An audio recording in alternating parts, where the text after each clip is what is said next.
Merci beaucoup. Donc, nous avons, donc j'ai le plaisir de modérer le premier panel de cette conférence sur l'investissement d'impact. Et en introduction à ce panel, nous avons le plaisir et l'honneur de recevoir Madame Marie-Laure Umugabe, qui va nous faire une keynote, une petite introduction donc, sur l'investissement d'impact et la vision de la BAD sur ce thème. Merci beaucoup.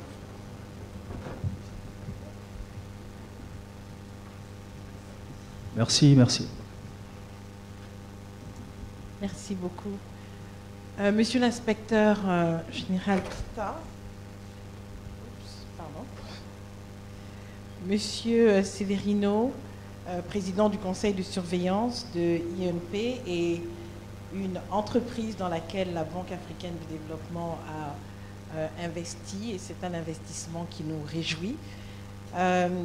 Monsieur le directeur général de l'UICI, mesdames et messieurs, chers panélistes, chers professeurs, chers étudiants, en vos rangs, grades et qualités, je vous salue. Au nom de la Banque africaine de développement, je tiens à remercier la FERDI et l'UICI pour cette invitation à prononcer effectivement cette introduction liminaire sur un sujet qui prend de plus en plus d'importance et qui va orienter nos actions au cours des prochaines années. Il s'agit effectivement de l'investissement d'impact en Afrique. Alors que nous traversons une ère de changement rapide et des défis sans précédent, l'investissement d'impact en Afrique, bien qu'il n'en soit qu'à ses débuts, a le potentiel pour contribuer de manière significative à la croissance économique et au développement du continent. Et comme cela a été dit dans l'excellent rapport de Florian et de Sakrati, Citraka, effectivement, nous avons l'opportunité ensemble aujourd'hui d'échanger, de partager des expériences, des outils, et ce, dans le but d'essayer d'innover afin de contribuer à amplifier ce potentiel.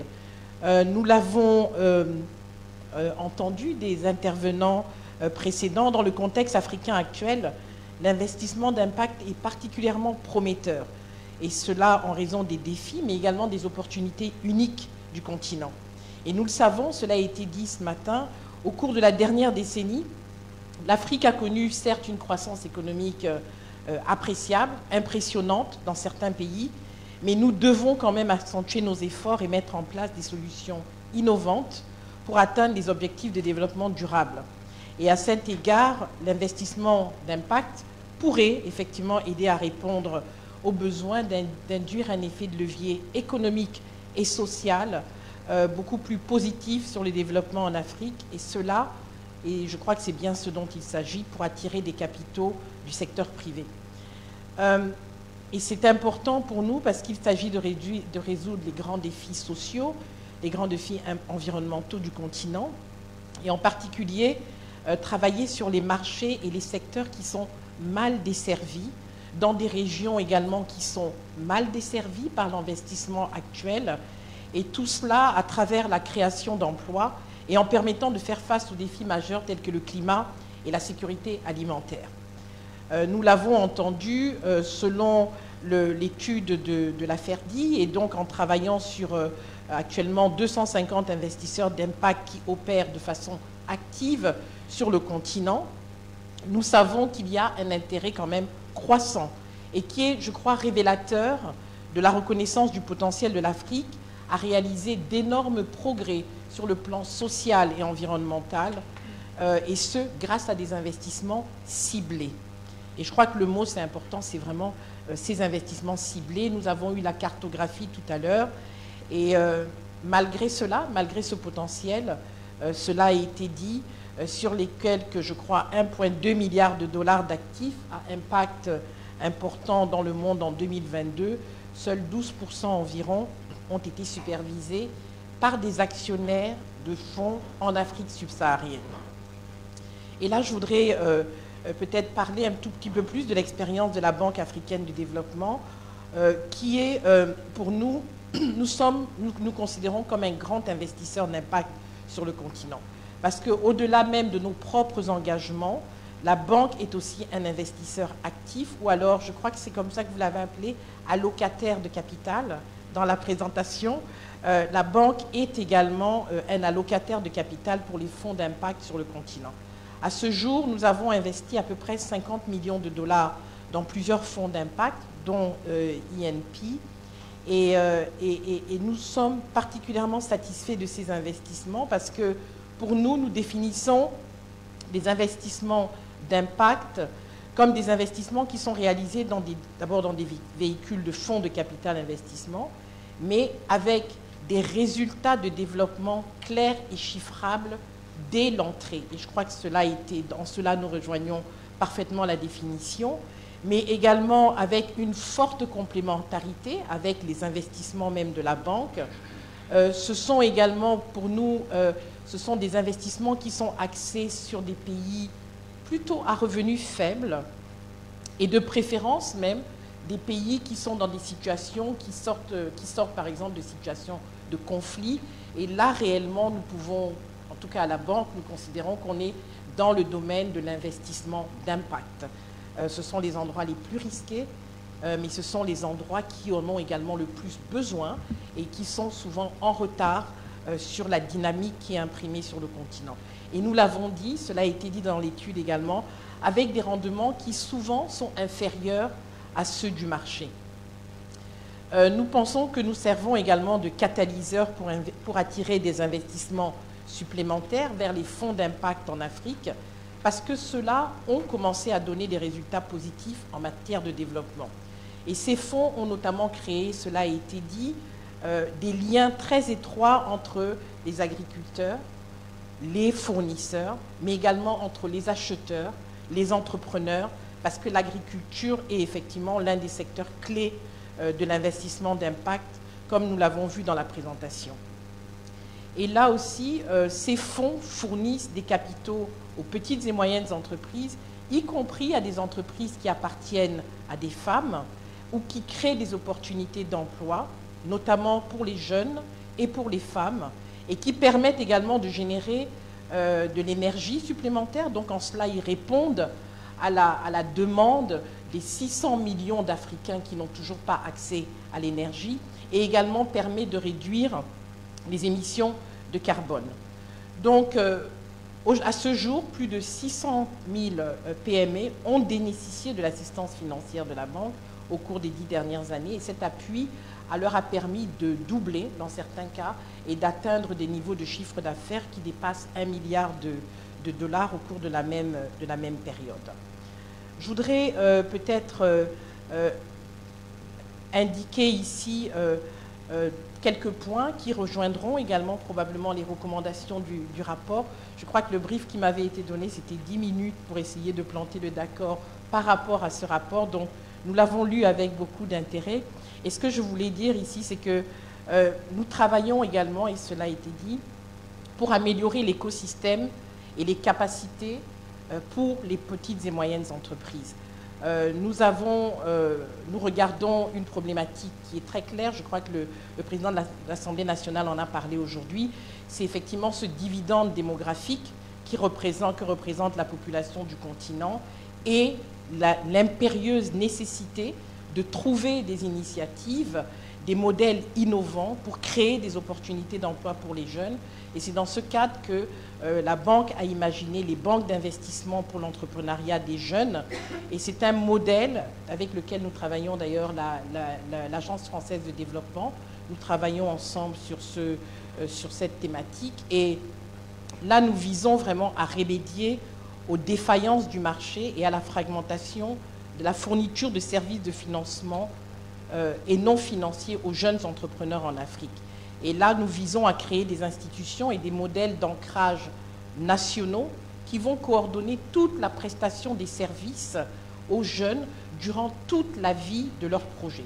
Donc, dès le début, au niveau de l'idée de projet, au moment où ils ont besoin de capital, au moment où ils ont besoin de dette, au moment où ils ont besoin d'accompagnement pour la recherche de marché. Il s'agit de fédérer un écosystème, effectivement, de prestataires des services qui vont pouvoir avec des jeunes qui n'ont qu'un seul point d'entrée, donc ces banques, répondre à tous leurs besoins dans le cycle de vie de leurs entreprises. Et donc, pour nous, nous pensons que nous avons réellement la possibilité d'accompagner ces jeunes, et en ne les regardant pas comme des risques, parce qu'ils n'ont pas de garantie, ils n'ont pas d'expérience, et nous comptons vraiment prendre le risque sur ces jeunes. Nous avons commencé avec 2 pays, donc le Libéria et l'Éthiopie, où nous avons ces banques d'investissement qui, pour nous, sont des banques réellement d'impact. Je vous l'ai dit, la perception du risque sur ces jeunes est extrêmement élevée, et pourtant, nous devons donner aux jeunes des raisons d'espérer et l'assurance que nous sommes attentifs à leurs besoins. Je crois que je voudrais peut-être terminer mon propos en revenant sur 3 points sur lesquels nous pensons qu'une approche multidimensionnelle pour encourager l'investissement d'impact en Afrique serait nécessaire. Nous pensons que la première chose, c'est qu'il faudrait que l'on puisse collaborer davantage et mobiliser vraiment des investisseurs locaux. Je crois que cela a été dit. Beaucoup de fonds viennent effectivement de l'extérieur du continent, et nous avons quelques initiatives avec des investisseurs locaux. On a identifié, je crois, quelques pays. Nous pensons que nous devrions faire beaucoup plus et travailler avec tous les acteurs pour y arriver. Parce que l'augmentation des sources de capital vont permettre aux investisseurs d'impact locaux en Afrique d'accéder à des nouvelles opportunités de partenariat, des réseaux de croissance. Et là, le rapport de la FERDI l'a bien démontré. Il a identifié que seulement 16% du total des actifs sous gestion proviennent d'investisseurs africains. Donc il y a réellement de la marge pour pouvoir effectivement accompagner les investisseurs africains, et nous savons qu'il y a énormément de fonds disponibles au niveau des fonds de pension sur le continent, les compagnies d'assurance, et donc là nous devrions pouvoir le faire. Deuxièmement, le point important pour nous, ce sont les financements innovants, et là aussi bien le financement mixte qui combine des fonds concessionnels et des capitaux privés. Pour nous, c'est important. Cela a été dit très souvent dans les institutions financières, ces investissements dans des fonds à capital investissement sont vus sous la fenêtre, comme on dit, secteur privé, alors qu'en fait, ce sont des fonds qui pourraient avoir besoin à un moment donné d'un accompagnement en fonds concessionnels, parce que cela a été dit, la prise de décision, le processus est extrêmement long, et pendant ce temps, ces porteurs de projets doivent pouvoir vivre. Et donc, un financement mixte pourrait être probablement plus indiqué qu'un financement uniquement sous les fenêtres où on recherche un retour sur investissement. Nous pensons également que, et nous sommes d'accord avec vous, qu'il y a un gros effort de renforcement de capacité à mettre en œuvre, parce qu'il est essentiel d'investir dans le développement des talents pour accroître effectivement ses capacités institutionnelles. Et la formation, le soutien aux organisations, aux entrepreneurs, aux investisseurs locaux pourrait vraiment conduire à des entreprises beaucoup plus durables et beaucoup plus efficaces. Et là aussi, un accompagnement en assistance technique, en assistance pour mettre en place des systèmes importants dans les entreprises nous paraissent particulièrement importants. Et c'est pour ça que, je le disais tout à l'heure, la connaissance locale est essentielle pour garantir le succès des entreprises, grâce à des stratégies d'investissement qui sont sur mesure pour des marchés ciblés. Et c'est pour ça que, par exemple, le laboratoire d'entrepreneuriat et d'innovation que nous avons créé dans le cadre d'une initiative qui s'appelle Boost Africa avec la Banque européenne d'investissement, vise à renforcer justement l'écosystème de soutien aux entreprises tels que les incubateurs, les hubs, les accélérateurs et les aspirants gestionnaires de fonds en Afrique. Et d'ailleurs, la Côte d'Ivoire est l'un des 6 pays où la banque a lancé ce laboratoire, car nous y voyons des opportunités et un potentiel incroyable. Et nous prévoyons d'étendre nos soutiens dans ce domaine. Donc pour conclure, j'aimerais effectivement rappeler que l'investissement d'impact, ce n'est pas seulement une opportunité financière parfois, mais nous pensons même que c'est un impératif moral. parce qu'en facilitant vraiment l'acheminement des capitaux vers des entreprises qui répondent aux besoins les plus urgents du continent, parfois ce sont des besoins qui sont négligés. On en parlait tout à l'heure, Jean-Michel, on se disait que si on avait mis surimposé la cartographie des investissements directs étrangers, l'agriculture ne figurerait probablement pas dans les 5 ou 6 premiers secteurs. Donc l'investissement d'impact qui est focalisé à 70% dans le domaine de l'agriculture, qui est le secteur qui emploie le plus jusqu'à présent sur le continent, trouve réellement toutes ces lettres de noblesse à cet égard. Donc nous pensons vraiment que nous pouvons favoriser le développement durable, nous pouvons créer un avenir beaucoup plus équitable et prospère pour tous les Africains. Nous sommes d'accord que l'aventure n'est pas sans défi, mais les récompenses, tant sociales, sociétales, environnementales, sont immenses. Et donc je voudrais nous inviter tous à saisir cette opportunité avec beaucoup de conviction, avec beaucoup de passion, et de travailler tous ensemble pour libérer tout le potentiel de l'Afrique grâce à des investissements d'impact à fort impact. Je vous remercie.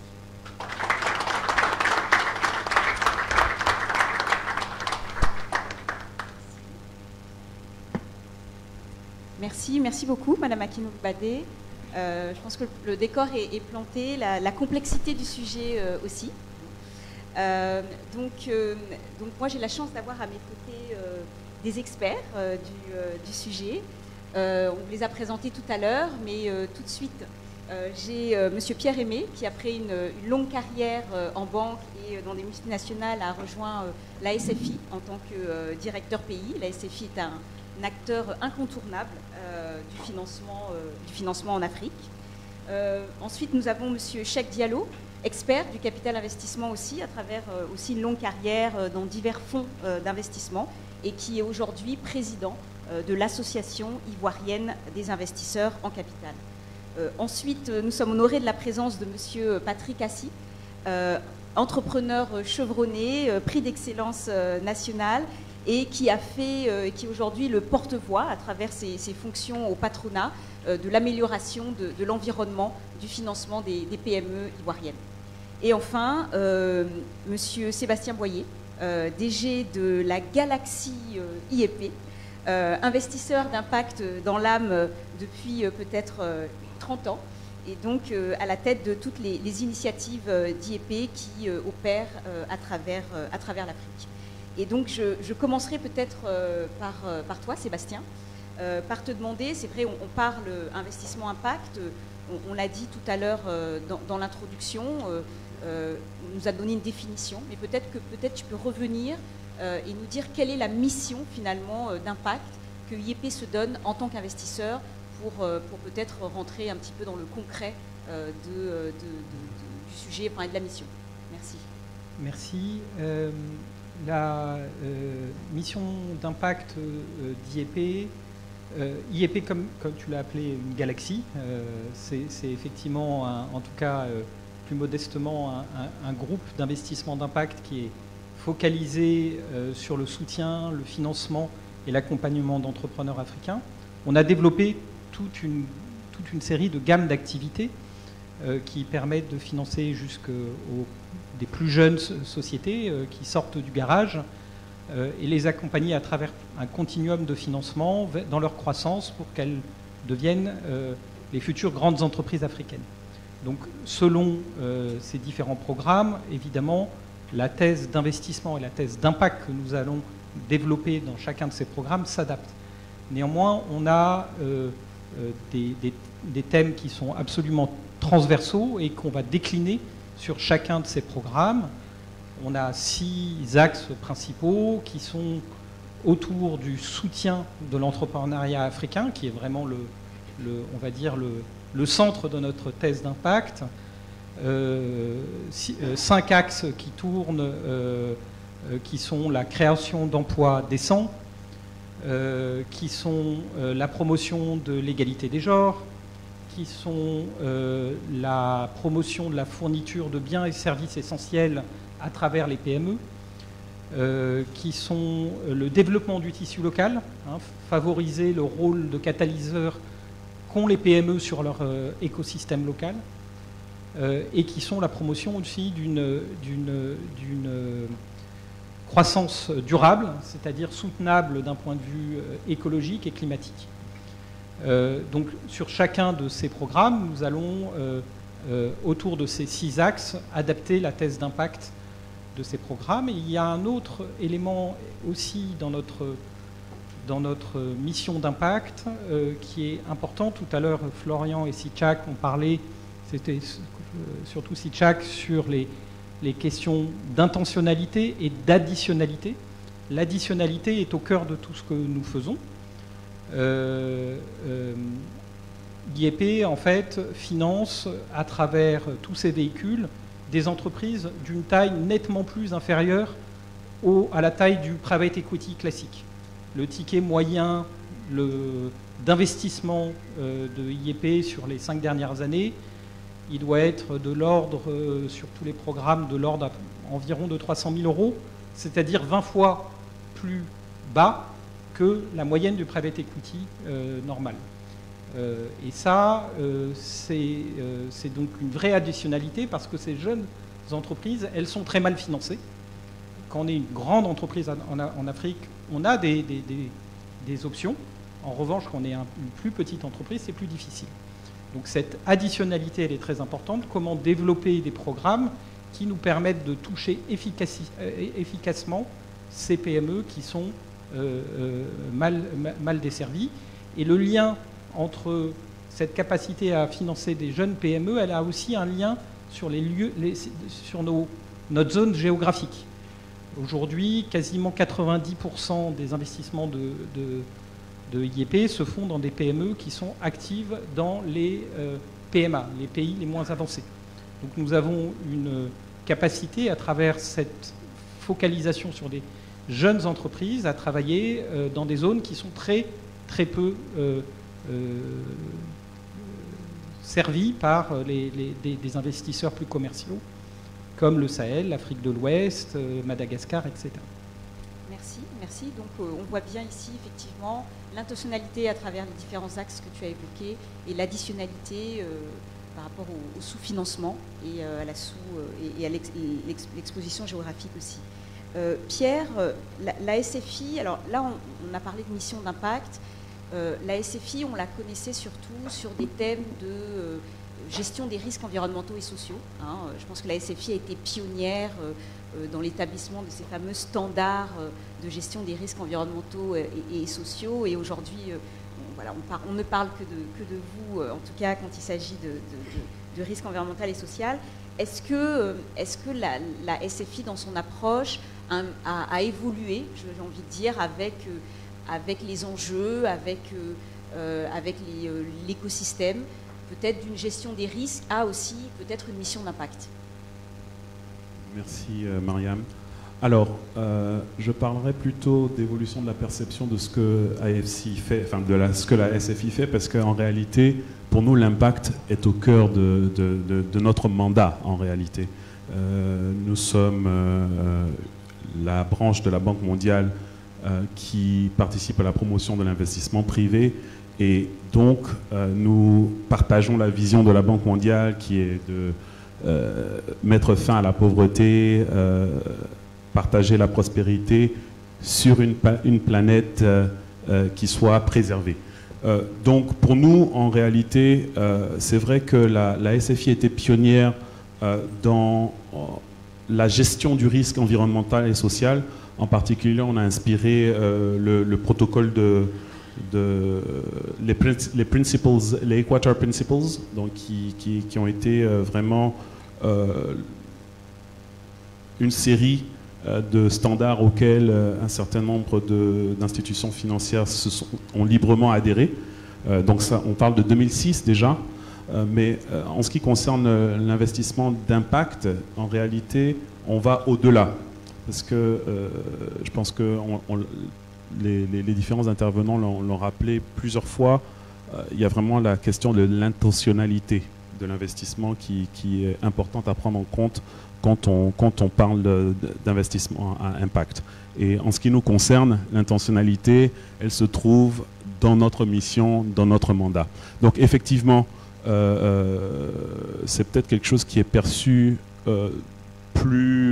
avec plus d'acuité aujourd'hui, parce que l'impact investing est un thème qui réunit un peu plus de personnes, mais pour nous, c'est vraiment une thématique qui est au cœur de tout ce que nous faisons. En réalité, le point de départ de notre investissement, c'est clairement essayer d'avoir un impact sur un sujet en particulier. On pourra en parler plus longuement.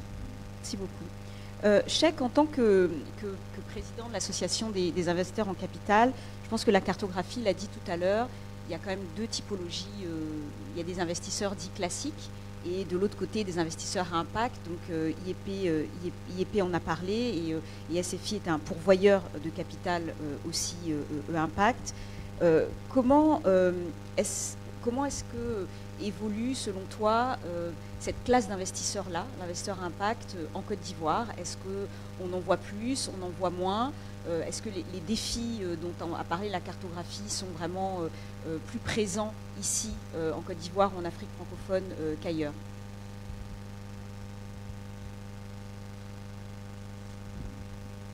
Merci Mariam. En effet, aujourd'hui, je commencerai déjà par présenter notre association qui regroupe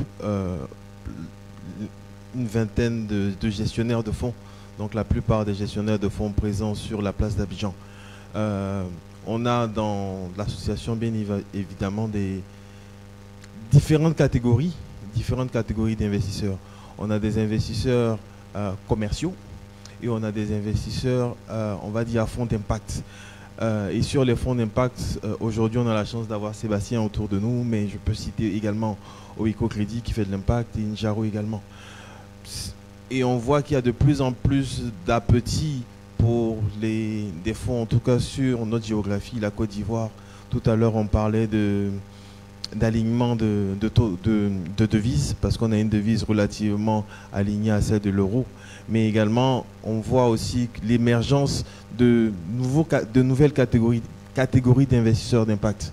Mais avant de parler de cette catégorie, je dirais que dans l'association et l'ensemble des GP, chaque fonds ou chaque gestionnaire de fonds a également une thèse d'impact qu'elle défend, qu'elle soit orientée sur l'éducation, et orientée sur l'accès au financement, l'accès à l'énergie propre.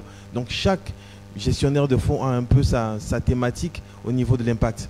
Maintenant, lorsqu'on regarde ceux qui ont un prisme plus prononcé sur l'impact, je parlais tout à l'heure d'IEP, Njaro et autres, on voit aussi l'émergence de certains fonds, notamment par des pouvoirs publics qui, eux, sont orientés aussi impact.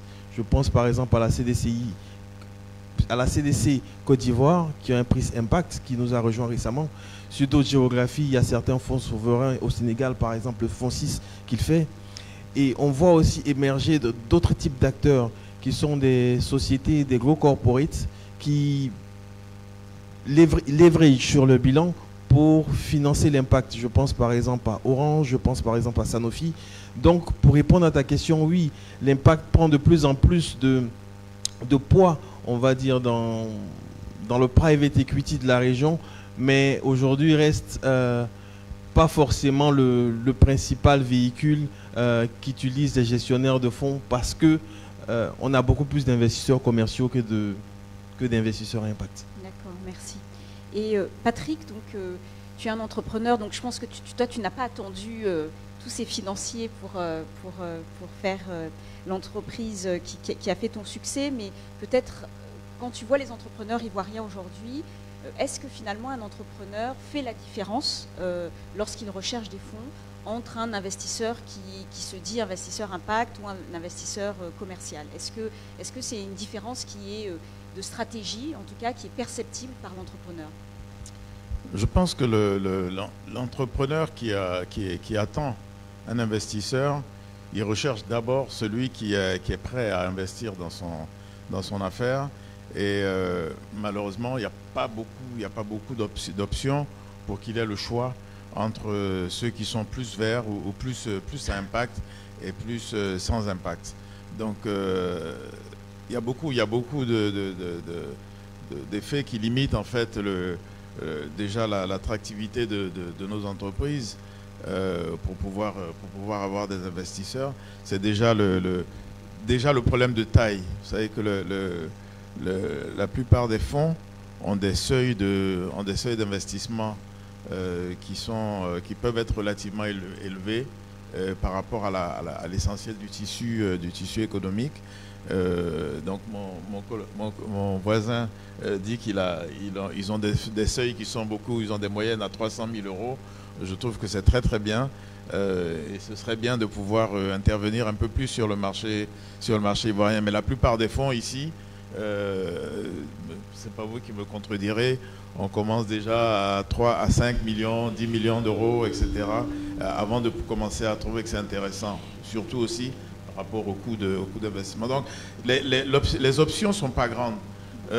Simplement, ça dépend du secteur d'activité. Celui qui investit, par exemple, le fonds qui va rechercher une cible dans le secteur, par exemple, agricole ou dans l'agro-industrie, effectivement, automatiquement, il y aura un impact.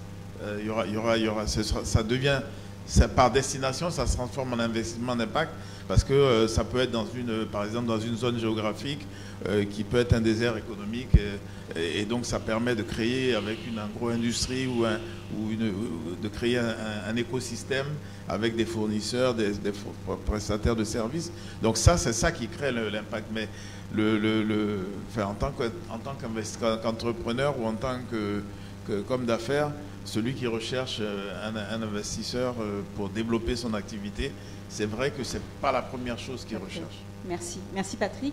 Et donc ça me permet de rebondir peut-être Sébastien. Donc cette question avait été évoquée tout à l'heure, cette question de taille de ticket. Je pense que c'est quelque chose que tu as mis en avant aussi dans l'additionnalité. Pourquoi donc est-ce qu'on n'a pas plus de fonds qui interviennent sur des plus petites entreprises ou avec des plus petits montants pourquoi est-ce que l'investissement moyen, comme tu disais, est 20 fois plus important que le vôtre?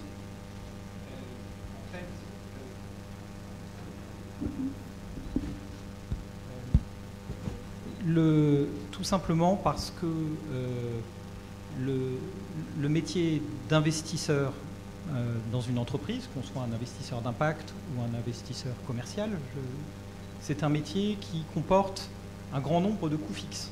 Investir dans une société, investir 200 000 euros ou investir 20 millions d'euros, en fait, il y a toute une série d'éléments, de coûts qui sont des coûts fixes. Il va falloir faire des due diligence, il va falloir signer un pacte d'actionnaires, il va falloir faire un audit. Et par ailleurs, les entreprises qui sont des jeunes entreprises sont des entreprises qui sont souvent plus risquées parce qu'elles ont moins fait leur track record, parce que leurs équipes sont plus fragiles, parce qu'elles ont un modèle économique qui ne leur permet pas de payer des gens qui sortent des grandes écoles, donc il faut constituer un middle management, etc. Donc c'est des entreprises qui sont plus risquées. Elles sont plus risquées et ça coûte plus cher unitairement de faire un investissement. Et donc la raison pour laquelle peu de gestionnaires de fonds s'intéressent à des petits tickets, c'est que tout simplement, d'un point de vue économique, il est plus facile, il est plus rentable de faire des tickets importants. Et souvent, il y a un phénomène qui est évoqué dans la cartographie qui s'appelle le crawling up, c'est-à-dire qu'on a des gestionnaires de fonds qui vont démarrer avec des tickets d'investissement relativement faibles et puis qui, au fur et à mesure des fonds, vont augmenter leur ticket d'investissement parce qu'ils doivent... les salaires des gens qui dans leur équipe augmentent parce que ça facilite leur modèle économique et qui sortent du coup de l'additionnalité. Voilà, donc ça c'est un élément, je crois, important. Et j'avais une autre idée, mais qui m'a glissé. Merci. Peut-être Pierre, donc la SFI aussi, de manière directe et indirecte, donc investit, mais investit de gros tickets. Est-ce que dans ce cas-là, tu penses qu'on peut encore avoir une additionnalité? Oui, effectivement, la réalité des coûts fixes amène des entités comme la nôtre et peut-être d'autres investisseurs à considérer des investissements d'une certaine taille critique. Néanmoins, je pense qu'on peut avoir de l'additionnalité dans la cible que l'on recherche en passant à travers des intermédiaires ou des agrégateurs. Et c'est vrai qu'on a parlé beaucoup d'investissement en private equity, mais si on parle d'investissement plutôt en financement, par exemple, nous, on a une grande activité qui consiste à apporter des tickets à des banques ou à des entreprises de microfinance qui elles-mêmes pourront financer des investisseurs avec des tickets beaucoup plus petits, avec un effet de portefeuille qui permettent de gérer le risque au niveau du portefeuille plutôt qu'au niveau individuel des investissements. Donc effectivement, pour ce qui concerne la taille des tickets, on ne pourra pas nécessairement, avec la structure de coût que l'on a aujourd'hui, arriver à trouver des leviers pour atteindre les cibles telles que M. Assi les a décrites. Mais je pense qu'en passant par des intermédiaires, que ce soit des banques, que ce soit des entreprises de microfinance, on peut arriver à avoir des tailles d'investissement qui soient plus adaptées à la réalité de nos entreprises. Mais là ces tickets-là, enfin ces investissements-là, donc c'est des investissements du coup qui sont plutôt en dette. Plutôt en dette, oui. D'accord. Donc sur le capital, on a quand même ce grand défi de la taille qui n'est pas vraiment résolue. Hein. Effectivement, sur l'investissement en capital, il y a effectivement ce problème. Après, il y a d'autres pistes de solutions que l'on regarde, pas spécifiquement dans le cadre de nos investissements à impact, mais c'est vrai qu'on a des programmes d'assistance technique pour développer le marché régional des capitaux, qui notamment a une fenêtre dédiée aux PME et qui pourrait proposer des financements qui soient plus adaptés en termes de taille et en termes de due diligence à ce que rechercheraient des PME. Donc c'est vrai que pour l'instant on ne voit pas beaucoup de liquidité dans ces fenêtres du marché régional, mais nous sommes attachés à accompagner le marché pour avoir plus d'acteurs qui s'y intéressent et pourquoi pas développer encore un peu plus même le marché au niveau du retail, parce que tout à l'heure dans la présentation, on a vu qu'il y avait un vrai décalage, un vrai décrochage de notre zone par rapport à des pays comme le Ghana, le Nigeria, l'Afrique du Sud, le Kenya.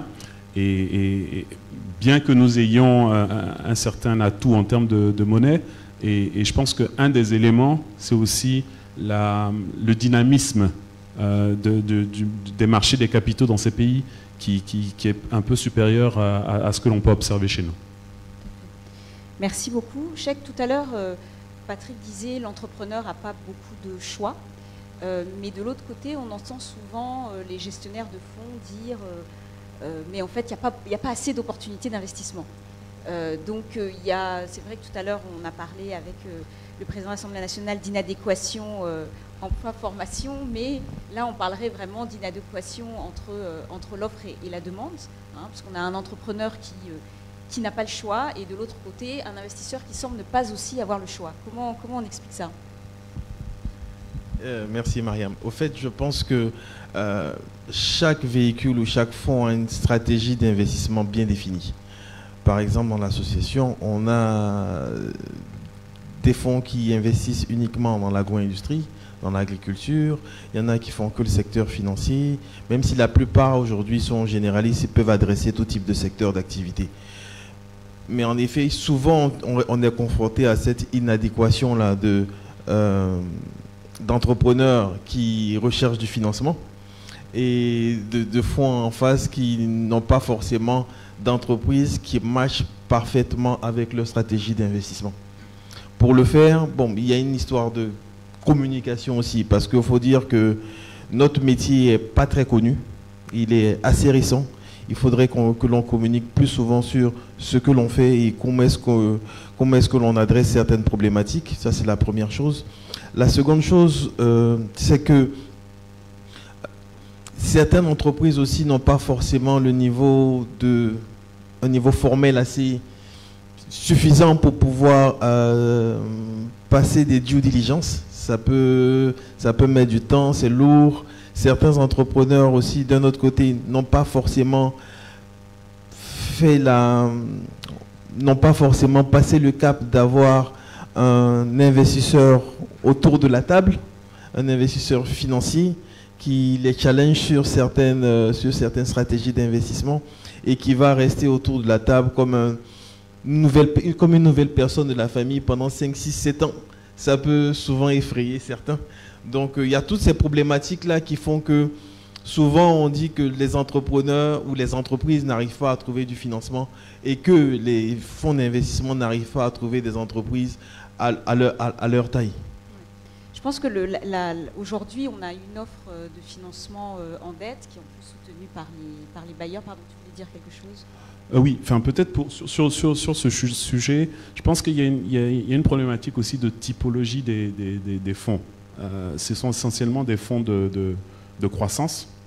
Et je pense que ce qui nous manque dans le continuum des investisseurs, c'est peut-être des fonds qui, plus en amont, pourraient considérer des questions de venture capital, de seed capital. Et ça, ce n'est pas des choses c'est un marché qui n'est pas encore suffisamment développé. Et je sais qu'il y a des initiatives dans ce sens.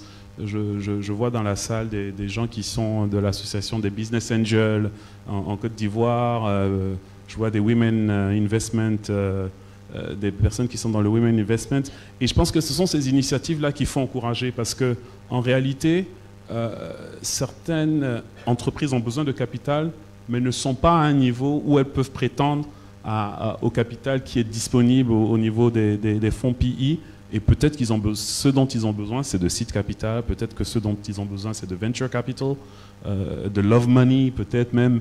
Et donc, je pense qu'il y a vraiment une réflexion à avoir sur le fait d'avoir l'ensemble des types d'investisseurs représentés dans nos marchés pour que les entreprises puissent trouver le capital qui leur correspond. Et justement, Sébastien, peut-être, au début, c'est vrai que je parlais de Galaxy IEP, mais je pense que cette question justement d'avoir une offre adaptée à chaque niveau de développement de l'entreprise, c'est quelque chose dont vous vous êtes rendu compte, je crois, et qui a conduit peut-être à la multiplication à la diversification des programmes. Oui, tout à fait. Et ça fait le lien, je crois, entre le mismatch que tu mentionnais. Je pense qu'on en revient encore une fois au type d'entreprise que cherchent les investisseurs. C'est-à-dire que si vous êtes un investisseur commercial qui cherchait à faire des investissements de 5 ou 10 millions d'euros et que vous allez au Burkina Faso, bon, effectivement, vous avez considéré qu'il y a un mismatch.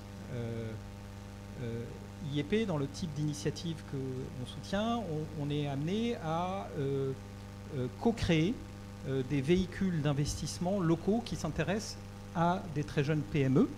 Il y en a un en Côte d'Ivoire, on en a parlé, c'est Comoé. Je vais rester au Burkina Faso. Au Burkina Faso, nous avons créé l'équivalent de Comoé Capital qui s'appelle Synergie Burkina et donc qui est un gestionnaire de fonds et un véhicule burkinabé et qui a la capacité, lui, de faire des tickets ils peuvent démarrer des tickets d'investissement à partir de 100 000 euros jusqu'à 500 000 euros.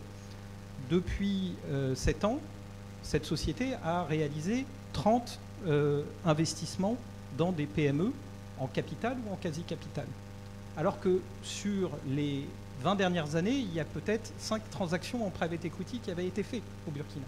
Donc à partir du moment où on développe des outils qui sont adaptés à la réalité de la demande entrepreneuriale, le mismatch, il existe moins. Voilà, et donc effectivement, nous, on a développé ces activités pour accompagner des très jeunes entreprises à travers du financement d'amorçage, des entreprises un petit peu plus matures à travers la création de fonds d'investissement locaux comme Synergie, comme Comoé, que nous co-créons avec des professionnels locaux et qu'on a décliné dans 9 pays aujourd'hui en Afrique. Et puis nous avons des fonds d'investissement PME pour des PME un peu plus matures, qui ont des besoins d'investissement compris entre 1 et 3 millions d'euros. D'accord. Et tout à l'heure, peut-être Patrick, pour répondre à Chèque, donc on l'a vu, pour générer de l'impact, c'est vrai que l'investissement capital, en tout cas, nous semble un outil, un excellent outil. Les investisseurs semblent se heurter à la réticence des entrepreneurs à ouvrir leur capital. Est-ce que ça veut dire que l'entrepreneur, lui, préfère de la dette? Enfin, comment on explique cette réticence? Alors que derrière, il y a quand même normalement de la valeur ajoutée, de l'impact qui peut en être attendu. Non, ça dépend. L'entrepreneur, il a plusieurs options. D'abord, il y a l'entrepreneur déjà qui a envie de sortir carrément, parce que pour des problèmes de succession, pour des problèmes d'opportunité également. Donc lui, il est ouvert et il est prêt donc à céder, à s'ouvrir à l'investisseur. Ensuite, il y a l'investisseur qui, lui, l'entrepreneur, qui lui a une vision à plus long terme. Et lui, ce qu'il recherche, c'est vraiment un renforcement de ses fonds propres, un renforcement également de sa structure de bilan pour pouvoir être plus accessible à la dette, donc d'avoir une société avec des bilans plus présentables pour obtenir des financements. Et également, il a aussi des avantages avec un renforcement de la gouvernance, l'accès à des marchés auxquels il n'aurait pas eu accès s'il était tout seul. Donc il a plusieurs avantages. Mais c'est vrai qu'il y a l'inconvénient, parfois la réticence, c'est vraiment d'abord la perte d'indépendance. Ça peut être une source de réticence. Il y a également le fait, c'est effectivement d'avoir quelqu'un qui regarde toujours par-dessus l'épaule, parce que il y a des obligations de reporting, il y a des obligations, des niveaux d'investissement, de CAPEX au-delà duquel il faut avoir un comité, alors qu'avant, tout seul dans son bureau, on pouvait décider d'acheter ce qu'on voulait. Donc, si vous voulez, il y a un certain nombre de contraintes, mais bon, ce sont des contraintes en même temps qui sont des barrières à faire des erreurs, ça empêche de faire certaines erreurs qu'on fait quand on est seul, parce que l'investisseur, l'entrepreneur, des fois, il croit qu'il sait tout, et puis des fois, il se rend compte qu'il s'est planté, et puis je suis bien passé pour le dire que des fois, on se plante. Donc, il a ça, mais il faut pouvoir trouver justement, l'investisseur doit savoir mettre l'entrepreneur en confiance en lui faisant valoir les avantages justement de cet encadrement-là qu'il va avoir, non seulement sur la croissance de son entreprise, l'amélioration de la gouvernance, et puis les petits inconvénients qu'il peut avoir. L'autre aussi problème qu'il y a, si vous voulez, c'est le fait que les fonds en général ont des exigences de croissance et de rentabilité à court terme qui sont très forts, qui sont très exigeants, et donc ça met de la pression sur l'entrepreneur par rapport par rapport au long terme. Et puis ils ont également l'intention de sortir dans 4, 5, 6 ans, 7 ans, alors que lui, il est dans son affaire pour plus. Donc ils n'ont pas forcément la même appréciation, du temps et de la rentabilité d'un investissement. Donc ça, c'est tout ça. Mais en fait, c'est au fond, et je pense que c'est leur métier, ils savent le faire, c'est de savoir mettre l'entrepreneur en confiance pour lui faire valoir les avantages, parce que clairement, les avantages sont supérieurs aux inconvénients. Merci. Et peut-être peut-être 2 dernières questions, peut-être à Sébastien et Pierre, sur la question justement de l'accès au capital. Donc on a parlé un petit peu de la nécessité de réconcilier la vision de l'entrepreneur et la vision du fonds, la nécessité d'avoir des outils qui sont adaptés finalement aux besoins des marchés dans lesquels on opère. Une fois qu'on a dit ça, on a besoin des fonds, on a besoin de l'argent. On a ici quelqu'un qui, entre guillemets, en cherche pour monter ses initiatives, et puis quelqu'un ici qui en donne. Donc, comment est-ce qu'on réconcilie, les deux? Quelles sont les difficultés d'un point de vue, de ton point de vue, Sébastien, et ensuite les difficultés de ton point de vue, Pierre? Merci. Effectivement, le sujet de la levée de fonds et de trouver des investisseurs qui sont prêts à s'engager dans cette démarche d'impact est compliqué, et là aussi la cartographie l'a rappelé. Je crois que ce qu'on a, l'évolution en gros depuis le Covid fait que l'investissement privé vers l'Afrique est plus difficile. Le rôle des DFI, c'est-à-dire des acteurs comme la SFI, comme la BAD, qui soutiennent certains des projets de IEP est très important. Leurs mandats ne sont pas toujours alignés avec une stratégie d'impact. Et donc, d'où l'importance aussi de ce que la vice-présidente de la BAD a mentionné, l'importance aussi de pouvoir donner à ces acteurs qui sont allocataires de capital la possibilité de prendre plus de risques, parce qu'en fait, on leur demande d'avoir des exigences de rendement qui les amènent parfois à avoir des difficultés à aller dans ces éléments-là. Le rôle des investisseurs privés africains, on y croit beaucoup. Quand je vous ai parlé de Synergie Burkina, je vous ai parlé de Comoé, ces véhicules locaux sont capitalisés à majorité par des investisseurs privés africains, des institutionnels, des banques, des corporates locaux. Ça, on pense que c'est un élément très important. Voilà, et je voudrais simplement dire que l'enjeu, je voudrais faire un lien entre, et j'ai retrouvé ce que je voulais dire tout à l'heure, et je vais faire le lien avec la levée de capital.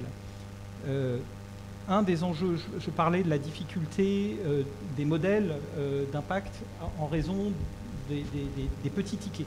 Une des façons de le faire, c'est d'arriver à l'échelle. C'est d'arriver à l'échelle, c'est-à-dire de lever des montants suffisamment importants pour pouvoir être de plus en plus efficace, de pouvoir écraser des coûts fixes, etc. C'est ce que IEP a réussi à faire, mais on pourrait faire beaucoup plus. Et du coup, le passage à l'échelle de l'investissement d'impact, il y a des modèles aujourd'hui qui marchent, qui sont efficaces en termes d'impact, qui sont efficaces en termes de retour financier. Et aujourd'hui, je crois qu'un des enjeux pour les investisseurs, qu'ils soient publics, privés, c'est de passer à l'échelle sur ces modèles qui fonctionnent et qui vont aller vers plus de pérennité et plus d'efficacité. Merci. Juste la petite clarification, moi je ne donne pas d'argent du tout, hein. Je n'ai pas d'argent sur moi, mais plus sérieusement, effectivement, ce qu'il faut comprendre, c'est que l'investissement ou le capital à disposition de la SFI pour ces investissements fait l'objet, elle aussi, d'une levée auprès d'investisseurs. Et comme je l'ai dit, ces investisseurs nous donnent un mandat particulier pour avoir un certain impact. Et je pense que c'est la transcription de ces impératifs qui nous amène à avoir des conditions particulières. Et je ne sais pas si on va en parler, mais je pense que plus spécifiquement sur les investissements à impact, je pense qu'il y a la question de la mesure de l'impact. Et j'ai cru comprendre qu'il y avait un panel qui va s'y attacher un peu plus tard. Mais pour nous, c'est fondamental. Et c'est probablement une des clés qui pourra permettre aux investissements à impact en Afrique d'attirer plus de capital. On parle toujours de l'explosion des capitaux disponibles pour l'impact investing, et malheureusement on n'arrive pas dans nos régions à capter une part significative de ces capitaux, et une des clés c'est la mesure. Et à ce titre, nous, à la SFI, on a intégré dans notre décision d'investissement un système de mesure qui s'appelle AIM, Anticipated Impact Measurement and Monitoring, qui est un système qui travaille sur la vie complète de l'investissement avant la décision d'investissement, avec un suivi pendant pour voir si ce qu'on avait anticipé est effectivement réalisé, et puis jusqu'à la fin du programme. Et puis c'est aussi un système qui est itératif, parce qu'en fait, quand on sort des investissements, on apprécie si notre évaluation de départ était la bonne, et on peut ajuster ces mesures. Et je pense qu'il y a beaucoup de systèmes d'évaluation d'impact qui sont disponibles. Je suis sûr que le panel en parlera. Mais la SFI, en tout cas, met à disposition des ressources à la destination des investisseurs qui peuvent s'en inspirer pour avoir un système de mesure robuste, reconnu par les marchés, qui leur permettront d'attirer les capitaux qui veulent investir dans ce type de véhicules. Merci. Chèque, peut-être tu voulais rajouter quelque chose sur ce point avant la conclusion. Je voulais juste rajouter un petit point sur comment est-ce qu'on pourrait faire pour multiplier les fonds à impact. Quelqu'un en parlait tout à l'heure, quelqu'un de la BAD, qui parlait de concessionnalité. Si ces véhicules d'investissement arrivent à avoir de l'argent à des taux qui sont inférieurs à ceux des taux de marché, bien évidemment, ils partiront rechercher une rentabilité moindre. Donc ça, c'est peut-être une piste à créer. Une piste à creuser, pardon. Et tout à l'heure, on parlait aussi de certains pays dans lesquels il y a plus d'impact, l'Afrique du Sud, du Nigeria et autres. Mais c'est un peu lié aussi à la taille de l'économie. Les investissements que l'on peut faire dans un pays sont liés à la taille de l'économie et à ses caractéristiques. Donc c'est un peu normal qu'on ait un peu plus d'investissements dans ces régions-là, parce que c'est dans ces régions-là que d'ailleurs on a un peu plus de fintech, parce que l'investissement d'impact aussi est plutôt assez lié fintech, et qu'on ait un peu plus d'agro sur la Côte d'Ivoire. Donc voilà, c'était tout ce que je voulais rajouter. Merci. Écoutez, merci à tous. Je ne sais pas si on aura le temps d'ouvrir une session de questions. Peut-être je vais déjà, en attendant d'avoir le feu vert, conclure un petit peu sur de ce qu'on a conclure, enfin, ce panel. Donc ce que je retiens, c'est qu'on a des investisseurs en capital et en dette avec des thèses d'impact. On a aussi des investisseurs d'impact qui investissent en Côte d'Ivoire, qui sont prêts à accompagner les entrepreneurs et générer des effets positifs sur le long terme, sur des problématiques importantes comme le genre, l'environnement, le tissu entrepreneurial. Ces investisseurs-là sont face à des défis, trouver des fonds, être rentables, répondre aux attentes des entrepreneurs. Et on a quand même, face à ces défis, évoqué un certain nombre de solutions, notamment la création d'écosystèmes avec des initiatives différentes qui peuvent correspondre à des thèses d'investissement différentes, à des stades de maturité de l'entreprise différentes, à des géographies différentes. Outre la création d'écosystèmes, se parler entre les différents acteurs, les entrepreneurs, les gestionnaires des fonds, les allocateurs de capital, pour essayer de faire correspondre un peu mieux les stratégies. Et enfin, et ça me permet de faire la liaison vers le prochain panel, mesurer l'impact pour arriver à convaincre, convaincre étant la clé pour accéder notamment à des financements intéressants et des financements qui vont permettre d'améliorer la durabilité de toutes ces initiatives d'impact. Voilà, je vous remercie en tout cas pour votre participation active, pour tous les éclairages que vous nous avez donnés aujourd'hui. Et donc je vais laisser la parole à monsieur le maître de cérémonie. Merci beaucoup. Merci beaucoup madame la modératrice, que je vous prie d'ovationner s'il vous plaît. Et d'ovationner aussi nos panélistes qui vont rester pour peut-être pour prendre quelques questions. Et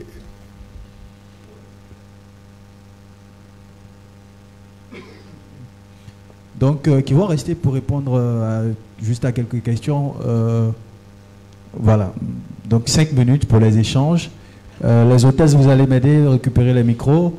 Vous avez une question, vous levez la main, on vient vers vous, vous prenez la parole, vous vous présentez et vous précisez à qui votre question est adressée ou si c'est à l'ensemble des panélistes également, vous le précisez. Allez-y, madame, derrière, allez-y. Bonjour à tous. Je suis moi, Afia Nadej, je suis dans l'entrepreneuriat et je voulais comprendre quelque chose au niveau des questions de financement. À mon analyse, au niveau historique, pour renforcer les acteurs de l'économie, il y a eu beaucoup de subventions. On va dire, après la Première Guerre mondiale, il y a eu le plan Marshall qui a renforcé les différents acteurs. Dans les années 80, 90, 2000 même, on a tous entendu parler du pacte agricole en Europe où on subventionnait l'agriculture. Après, il y a eu des conflits à l'OMC où tout le monde se plaignait des subventions que les Américains accordaient à la filière coton et qui faisait qu'il y avait un problème de dumping. Et actuellement, je pense qu'il y a toujours des litiges parce que les Américains financent énormément, à coup de subventions, tout ce qui est énergie renouvelable. Du coup, il y a la problématique de la subvention. Et moi, je voudrais comprendre, est-ce qu'on ne saute pas une étape au niveau des PME, des entrepreneurs africains? Moi, je suis d'une structure, il y a le Fonds Komoé qui nous avait accompagnés en 2019, mais ça n'a pas pu aboutir parce que généralement, nous ne sommes pas très bancables, nous ne sommes pas à des niveaux d'échelle où nous sommes assez compétitifs. Du coup, j'aimerais bien comprendre les pays qui subventionnent. Où on trouve les fonds qui subventionnent au niveau de la montagne? L'année dernière, la BOAD a fait son anniversaire et il y avait un atelier où il y a des spécialistes, des experts qui ont fait des études au niveau du Maroc, au niveau du Chili, et les résultats sont clairs. Il y a des fonds d'amorçage qui existent dans ces pays-là qui font passer les PME d'un point A à un point D où ils deviennent bancables, où ils peuvent capter les différentes ressources qui émanent des différents fonds. Du coup, j'aimerais qu'on me dise quel est le mécanisme qui permet d'avoir ce dispositif-là. Est-ce que c'est les pays eux-mêmes qui prennent ça sur eux ou bien au niveau international, il y a des endroits où on peut mobiliser des fonds pour pouvoir accompagner, subventionner ces entrepreneurs-là pour les faire passer à étape. Merci beaucoup. Merci, madame. Deuxième question. Venez un peu devant, ne restez pas... voilà. Allez-y, monsieur. Merci beaucoup, monsieur le maître de cérémonie. Mon nom, c'est Jean-Jacques Mongo. Je suis le conseiller du bureau de représentation de l'UEMOA, ici en Côte d'Ivoire. Le bureau participe à cette conférence sur la base de l'intérêt manifeste du président de la commission de l'UEMOA par rapport à cette conférence. Et je voudrais donc commencer par adresser vraiment toutes nos félicitations à la Fondation donc Aferdi pour tout le travail qui est fait. Et souligner ici et informer l'opinion que depuis près d'une dizaine d'années, la commission de l'UEMOA est en partenariat justement sur ces questions structurantes, et notamment dans le cadre de la construction d'un indice d'intégration au sein de l'espace UEMOA. Et je suis heureux de vous annoncer que très bientôt, l'UEMOA va commencer à publier justement ces indices et pour informer l'opinion et la communauté internationale sur les efforts qui se font en matière d'intégration au sein de notre espace communautaire. Alors, j'ai suivi avec beaucoup d'intérêt toutes les présentations et je voudrais ici me permettre de féliciter les panélistes pour en tout cas, leurs compétences et expériences respectives. J'ai 3 questions. La première, c'est à propos des référentiels. C'est-à-dire, en écoutant, il y a une diversité d'expériences et de pratiques, mais dans vos interventions, nous avons bien noté, vous avez souvent évoqué le mot de continuum. Alors, lorsqu'on veut évaluer l'impact, mesurer l'impact, l'investissement d'impact, quels sont les référentiels dans vos pratiques et vers quel référentiel, mettons, commun, nous pouvons travailler à aller. Alors, je pose cette question parce que l'année 2023, ici en Côte d'Ivoire, était une année très consacrée à la réflexion sur la responsabilité sociétale des entreprises, conduite par justement le secrétariat exécutif du cadre de concertation État-secteur privé. Et une des questions, aujourd'hui, on en parle depuis près d'une vingtaine d'années, mais on n'a pas dans l'espace communautaire et dans chaque pays, il n'y a pas un référentiel pour dire comment on peut mesurer la performance d'une entreprise qui est intégrée dans la culture de responsabilité sociétale, par exemple. Et donc je reviens sur le débat en disant, lorsque nous parlons d'investissement d'impact, est-ce qu'il y a un référentiel? Et s'il n'y en a pas, nous recommanderions que le FERDI, et ensemble avec les parties prenantes, travaille à construire ce référentiel pour les pays et pour l'espace. La deuxième question, c'est justement par rapport à la question du continuum.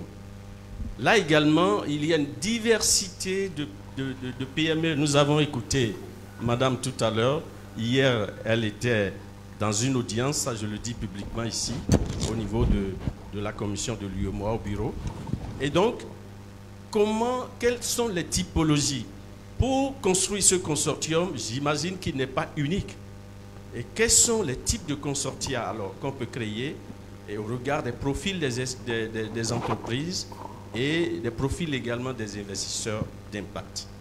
Et justement, la troisième et dernière question, lorsqu'on veut générer et mesurer l'impact, quels sont, disons, le cadre juridique? Est-ce qu'il existe un cadre juridique national et communautaire? J'évoque cette question communautaire, bien sûr, en tant que commission de l'UEMOA, qui, justement, a le mandat de travailler à l'harmonisation des référentiels nationaux au sein de l'espace UEMOA. Je vous remercie. Merci. Monsieur. On devait prendre 5 questions. Bon, monsieur Jean-Jacques Aluchel en a posé 3. Donc, on va prendre 2 dernières questions. Oui, oui. Surtout, s'il vous plaît, soyez précis pour nous permettre d'être plus efficaces, s'il vous plaît. Allez-y, ça fonctionne. Allô, bonjour messieurs, dames. Je suis Olga Nyadji, directrice générale du restaurant Les Délices du Ciel, présidente des femmes entrepreneurs catholiques en Côte d'Ivoire. Je suis aussi présidente d'ONG La Fille qui Bouge, donc autonomisation de la jeune fille en zone rurale, société agricole. Alors je dis merci beaucoup, merci à Ferdi pour cette présentation, cette initiation de cette conférence. Alors merci aussi aux panélistes qui nous ont donné quelques éclaircissements sur l'investissement. Alors on se rend compte qu'il y a un mot qui est relevé, l'impact. Alors nous qui sommes toutes petites entreprises, alors donc comme je l'ai dit tout à l'heure, nous regroupons environ 130 femmes, donc TPE, qui ont besoin d'accompagnement. Et on nous dit les axes sur lesquels vous partez, c'est en zone agricole, l'agro-transformation. Alors si on parle d'agricole, on parle de transformation. Et on sait qu'aujourd'hui, nous faisons la lutte contre le consommé local, contre nous devons consommer notre matière première. Alors nous, aujourd'hui, nous sommes très inquiètes. Parce qu'à entendre parler tous les panélistes, il s'agit de très grosses entreprises. Alors si on n'est pas compétitif par rapport aux différents critères qui sont donnés, alors nous sommes morts dans le film.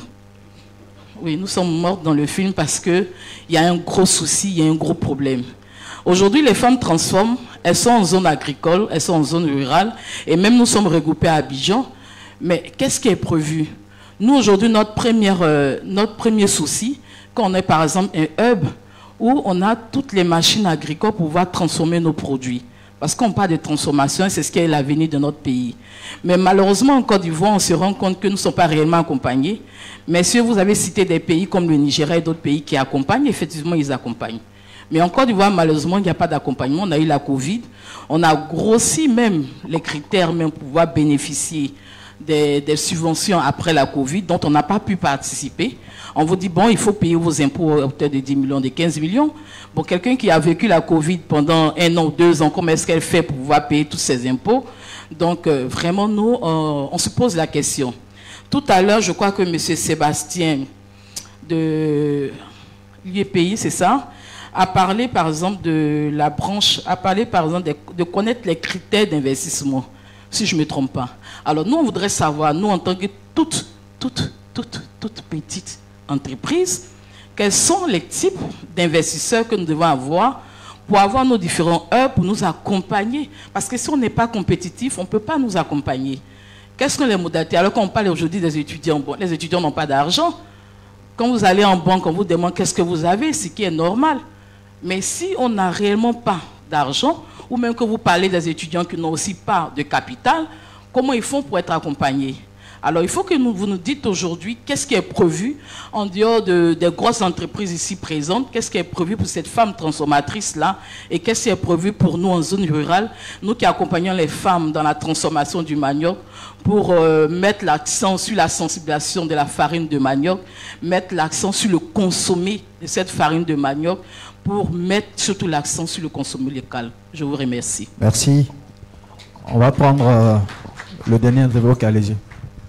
Bien, bonjour tout le monde. Merci pour vos brillantes présentations, messieurs les panélistes et madame. Je suis Abdoulaye Diakité, économiste data analyst chez CROP, Center for Research and Opinion Polls, et représentant de Afrobaromètre à Lomé. Je vais partir du mot compétitivité qui a été employé par plusieurs personnes pour aboutir à ma question. On parle de compétitivité, rendre compétitives les PME et les entreprises. Donc, ce qui veut dire qu'il faut assainir le marché, donc favoriser la concurrence. Il y aura une concurrence accrue. On parle maintenant d'investisseurs traditionnels, comme le chercheur Florian a parlé. De l'autre côté, on parle d'investisseurs d'impact avec intentionnalité. Donc, je vais faire une analyse sur les principes. Comment trouver donc des fonds dans un tel contexte, des fonds qui vont à la fois permettre de satisfaire les objectifs socio-environnementaux, mais aussi avoir des retours financiers. Deuxième question, elle s'adressera particulièrement au directeur pays de SFI. Comment on peut gérer le spectre risque-retour en matière d'investissement d'impact? Parce que quand on investit, on s'attend à un retour. On a dit que les investisseurs vont chercher des taux. Quand bien même qu'ils sont inférieurs, les financements sont inférieurs au taux du marché, mais quand même il y a un retour. Est-ce que tous les bailleurs sont capables de mettre leur argent dans cela pour accompagner les bonnes dames qui sont à la recherche des financements? Et ma dernière question, peut-être il n'y a pas de représentation institutionnelle d'État, mais nous sommes en Afrique, mais on parle de faible investissement d'impact, c'est normal parce qu'il y a un cadre réglementaire qui est imprécis. Les populations ne sont pas adaptées et puis il y a une forte asymétrie d'information concernant les offres d'investissement d'impact. Je vous remercie pour, encore une fois, vos brillantes interventions. Merci à vous, M. Abdoulaye. La dernière question, donc ça va faire la 5e personne. Et une petite parenthèse pour les remerciements. C'est vrai, nous avons la FERDI, mais il y a aussi l'Université internationale de Côte d'Ivoire. Ce sont les deux structures qui donc organisent cette conférence. Donc ne les oubliez pas aussi. Hein. Si nous sommes là, c'est aussi grâce à l'Université internationale de Côte d'Ivoire. Merci. Merci beaucoup, monsieur le maître de cérémonie. Ma question s'adresse à monsieur Sébastien Boyer et à monsieur Pierre-Aimé. J'aimerais bien comprendre la plus-value de l'investissement d'impact. Parce qu'il y a quelques années, il y a eu, n'est-ce pas, le fonds carbone, où également les fonds étaient logés au nord et l'Afrique n'arrivait pas vraiment à avoir accès à ces fonds-là. Par la suite, il y a eu, n'est-ce pas, les PPP, les partenariats publics-privés, où également aussi les investisseurs cherchaient également aussi les placements de fonds, mais également aussi au sud, c'était assez difficile de pouvoir avoir accès à ces fonds. Et il y a également aussi les entreprises, les actions dans le cas, n'est-ce pas, des RSE, des responsabilités sociétales d'entreprise, qui sont également aussi des investissements, qui cherchent aussi, n'est-ce pas, des impacts. Et enfin, dans le cas, n'est-ce pas, des projets, des programmes, avant tout projet, il y a des études d'impact environnemental et social qui sont réalisées.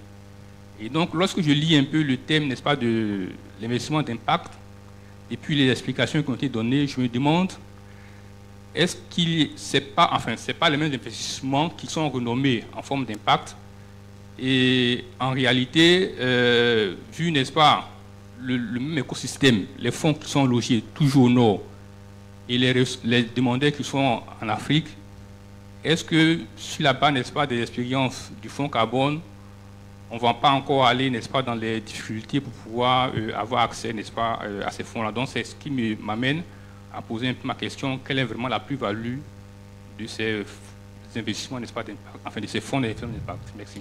Monsieur, vous pouvez décliner votre identité, s'il vous plaît. Je suis Samuel Kouakou, je suis expert en évaluation des projets et programmes. Merci. Merci à vous. Donc, la série, de cette série de 5 questions, nous allons passer la parole à la modératrice et à nos panélistes pour y répondre. Merci pour toutes ces questions. On va essayer d'y répondre très brièvement, messieurs les panélistes. Moi, si je peux me permettre, je souhaiterais répondre à madame qui dirige une très petite entreprise. Voilà, donc je répondrai à sa question tout à l'heure. On avait une première question sur la question des subventions d'une première intervenante. Peut-être que Sébastien, tu peux peut-être prendre cette question. Sur les questions de référentiel, je pense que le deuxième panel l'abordera. Donc si vous permettez, on attendra peut-être le deuxième panel pour répondre à votre question qui est peut-être beaucoup plus expert en la matière. On a une question sur la typologie que vous avez posée, les typologies de consortium. Ça, je ne sais pas si c'était une question de quel est le profil, en gros, des différents intervenants qui doivent se mettre ensemble pour financer. Je ne sais pas si Chèque peut-être, tu penses cette question-là. Voilà. Ensuite, sur la question de la plus-value de l'impact, on peut demander à Sébastien aussi de prendre cette question-là. Donc, monsieur a évoqué plusieurs initiatives, mais je pense que c'est bien de revenir. Et je pense que j'ai raté. Ça, tu prends ? Voilà, sur le risque et le rendement. Et je crois que c'est tout. Voilà. Donc, déjà pour répondre à madame, donc vous êtes dans la transformation agri. Je vais essayer de faire court, mais déjà bravo vraiment pour l'initiative. Je pense que de manière, je dirais, théorique, tout le monde, tous les financiers, tout le monde rêverait de vous accompagner, tout le monde rêverait de vous financer et de vous voir grandir. Je pense que déjà ça c'est vraiment quelque chose à faire. Vous avez une activité qui par définition est vraiment très impactante dans votre environnement local et à l'échelle aussi du pays. Ceci dit, on rêve sur le papier, mais c'est vrai que vous avez ce qu'on appelle un profil de risque qui n'est pas évident. Vous êtes dans l'agriculture, donc attention, tous les voyants sont au rouge, c'est risqué, qu'est-ce qui se passe, le marché fluctue, etc. Vous démarrez une activité, donc ça veut dire que vous n'avez pas d'expérience passée, et puis vous n'êtes pas suffisamment organisé. Je pense que vous l'avez dit, quand c'est comme ça, qu'est-ce qu'on doit faire ? Je pense que pour moi, il y a 3 choses. La première, et vous avez déjà commencé, c'est se mettre ensemble. Hein. Quand on est très petit, ben on essaie d'être un peu moins petit et on se met ensemble. Donc bravo pour ce que vous avez commencé à faire, mais il faut aller un peu plus loin et il faut se mettre ensemble, mais aussi s'organiser. Avoir quelqu'un qui répond au nom de tout le monde. Et pour ça, il faut un peu de formalisation, il faut, sans créer une société, il faut essayer peut-être de créer une coopérative avec des statuts, avec quelqu'un qui décide pour vous, pour que vous n'ayez qu'un seul interlocuteur. Ça fait partie des éléments qui vont rassurer. La deuxième chose, c'est se former. Se former, vous avez un métier qui est technique, il faut s'assurer que vous maîtrisez votre itinéraire technique, que vous savez gérer. Et donc, il faut vraiment aller, il faut se former. Et la troisième chose, c'est rassurer aussi sur votre capacité à accéder au marché. Hein, donc, avoir les bonnes informations pour accéder au marché, avoir des bons contrats avec des clients, parfois des contrats qui n'ont pas l'air avantageux au départ, mais au moins, quand on signe, on est rassuré, on est sûr au moins d'écouler sa production, même si le prix n'est pas complètement avantageux. Et puis, avec ces 3 éléments-là, on rassure. Donc vous allez me dire, mais comment je fais pour avoir ces 3 éléments-là? Bon, tout ce que je peux dire, c'est qu'aujourd'hui, il y a vraiment une évolution de l'environnement. On commence à avoir de plus en plus de programmes, des programmes qui sont soutenus soit par des bailleurs étrangers, on a dit entre guillemets les gens du Nord, mais aussi des programmes qui sont mis en place par l'État et qui essaient d'allier ces éléments-là, de la formation, de l'accès au marché, et de l'agrégation, c'est-à-dire mettre les gens ensemble. C'est vraiment ces 3 éléments-là que vous allez retrouver dans un certain nombre de programmes. Alors il faut les chercher. Vous avez le PATFA dans la région du Bélier qui peut, je crois, vous intéresser. Vous avez des fondations aujourd'hui, comme la fondation Mastercard qui va travailler sur l'agriculture et notamment tous les projets dédiés aux femmes. Et je pense que peut-être que IEP aura l'avantage de gérer ce programme-là et pourra... donc en tout cas, il y a de plus en plus, je dirais, d'initiatives pour essayer de réduire ce profil de risque-là et répondre à ces trois éléments-là. Et donc, on espère qu'on pourra revenir vers vous avec de bonnes nouvelles. Mais déjà, ça commence. Hein, c'est ce qu'on peut dire. Déjà, ça commence. Il y a une prise de conscience pour répondre à vos besoins. Merci. Sébastien, je te laisse sur la suite. Sur la question des subventions, je crois que vous avez complètement raison, madame, que il y a... Rapidement. Oui, je fais vite. Vous avez complètement raison, madame, que les pouvoirs publics subventionnent notamment l'émergence de très jeunes entreprises dans beaucoup de pays. C'est évidemment le cas aux États-Unis. La Silicon Valley est née de subventions.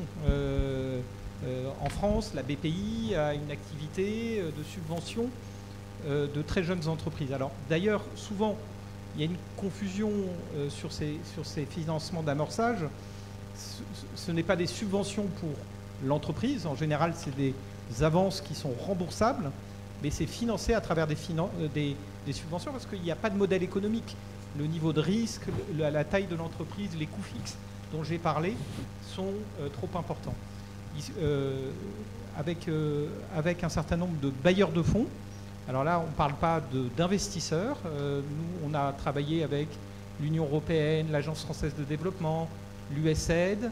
On a obtenu des budgets de subvention qui nous permettent aujourd'hui de faire du financement d'amorçage, justement, d'accompagner des très jeunes PME avec des tickets d'investissement qui sont petits, de quelques dizaines de millions de francs CFA, et qu'on accompagne avec de l'assistance technique. Donc ça, aujourd'hui, c'est une gamme d'activités qu'on développe beaucoup en Afrique de l'Ouest, en Côte d'Ivoire. Et effectivement, le rôle de la subvention pour l'émergence et les premiers pas est absolument central. Merci Sébastien. Consortium. Je pense qu'il y avait une question sur le profil des consortiums. C'était plutôt orienté... Quels sont les acteurs, quels sont les fonds de PI qu'on a dans la région? Ou c'était plutôt autre chose? J'ai pas très bien. C'était plutôt sur l'idée de construire peut-être un écosystème avec des fonds, de l'assistance technique, pour arriver à répondre aux besoins. En effet, pour répondre aux besoins de l'impact, je pense qu'on en a beaucoup parlé. Pour répondre aux besoins de l'impact, il faudrait réduire les coûts de financement. Et pour le faire, Sébastien parlait tout à l'heure de coûts fixes, c'est réduire donc de l'assistance technique, avoir de l'argent à taux moins élevé, donc de la concessionnalité, avoir aussi de la subvention sur certaines push pour ne serait-ce que subventionner des frais de due diligence ou même encore subventionner, on va dire, la formation de certains cadres.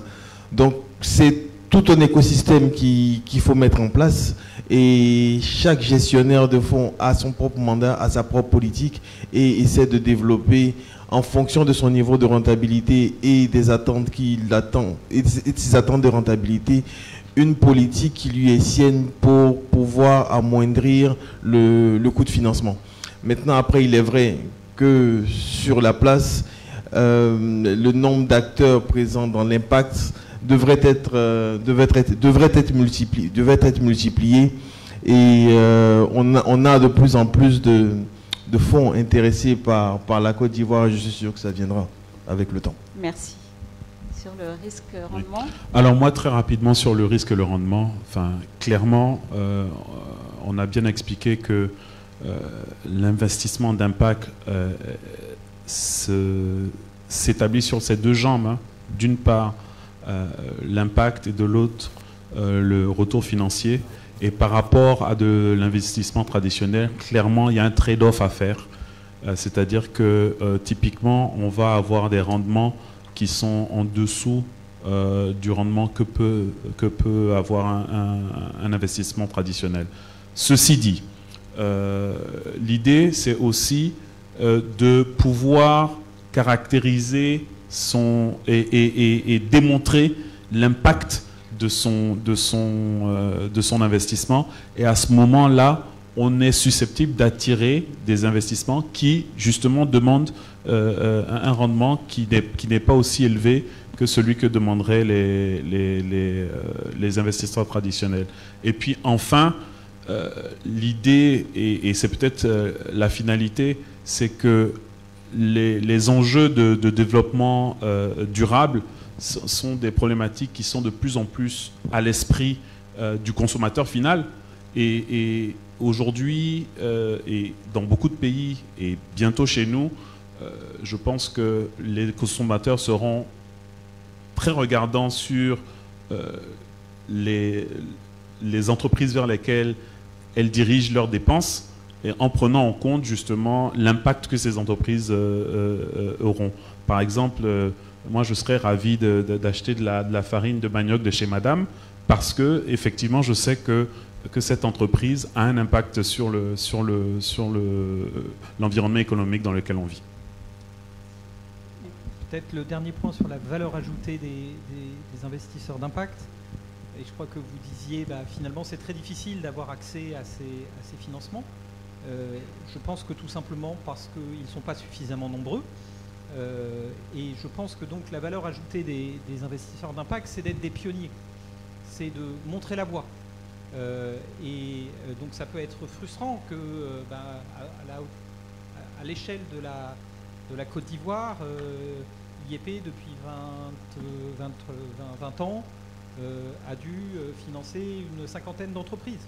Donc c'est à la fois beaucoup par rapport à ce que font en général les investisseurs en capital, mais très peu à l'échelle de la Côte d'Ivoire. Donc le nombre d'entrepreneurs que nous avons déçus est très important, mais on considère qu'on est des pionniers et on espère qu'en étant des pionniers, il y aura d'autres investisseurs qui viendront faire les mêmes métiers que nous on fait en Côte d'Ivoire et qu'on arrivera à convaincre plus de financeurs et pouvoir, encore une fois, passer à l'échelle qui est, à mon avis, l'élément qui manque aujourd'hui dans cette industrie.